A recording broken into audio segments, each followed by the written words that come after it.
Good morning, Heather here with Raven Hayes Healing and Divination, and today let's talk a little bit about folk magic. There are several different types of folk magic. I'm going to focus on one in particular. So the one I'm going to focus on is called Hoodoo, and I'd like to share some knowledge with you that I have learned along the way about Hoodoo. Now, Hoodoo is not a religion. That's important to note. It is a magical system. And it is basically Southern folk magic, having a heritage with the African American culture, because these practices originated in West Africa and were brought to this country. And it is thought to come from a West African word, actually, which is spelled H-U-D-U, okay? This is also called conjure. You may hear it called root work, and a variety of other names. And what's important to note about this is, first of all, Hoodoo is not voodoo. They are two separate things altogether. Voodoo is a religion. Voodoo has, I believe, an initiation process to it. Voodoo originated in the Haitian culture or West Caribbean. Okay, so there's some very, very big differences there. There is no initiation in Hoodoo. It is also not a religion. Hoodoo is not considered left-hand path. Alternately, Hoodoo does not deal with karma. That is an Eastern concept, nor does it deal with the threefold law that you see in Wicca.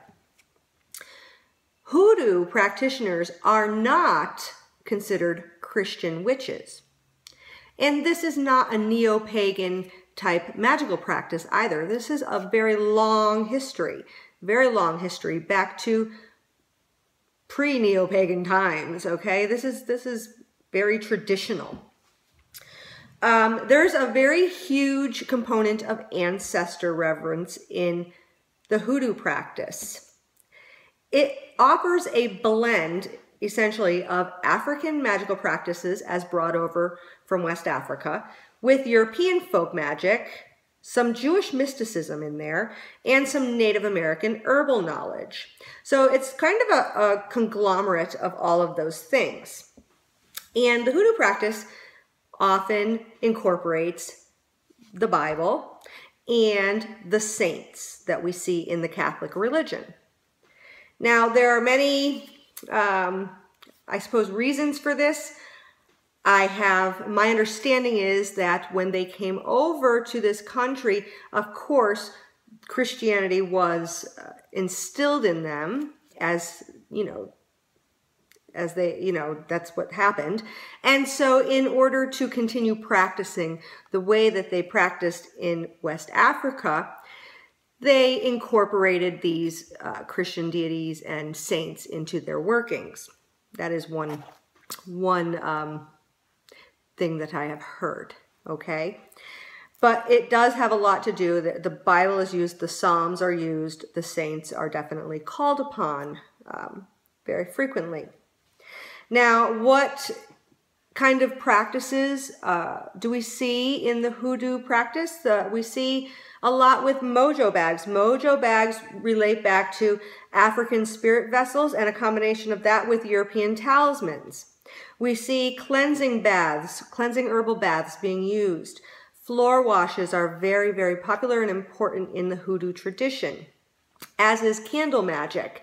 And certainly in years past, pre-1960s, when candles began to be more mass-produced, it was often used with the kerosene lamps or lamps like that that they used back in the day. They used what they had. As with all folk magic practices, it's kind of like they were called granny magic, or it was the magic of the folk people, the common people. Okay, so Hoodoo is originally from, now we're talking about West Africa, but it originates in the United States, in the southern United States. There are other types of folk magic that you may encounter. There is Appalachian folk magic, is something that we see, granny magic, in the Appalachian area. And this was a mix of the Irish, the Scottish, and the Native American tradition mixed in with some German and African American as well. And that deals a lot with herbs. You'll see the rabbit foot. They do a lot with different liquors as well. Ozark folk magic of the Ozark Mountain area deals a lot with dowsing rods. You'll see they use the Psalms as well there, and you'll see a lot with brooms. And then finally, the fourth type is the powwow or Pennsylvania Dutch folk magic. Now this is seen in the Pennsylvania area, obviously, and it relates more, you'll see a lot of German immigrants kind of brought this over, and this is where you'll see those barns, those old houses in that area that have hex signs on them. This is all related to the Pennsylvania Dutch folk magic.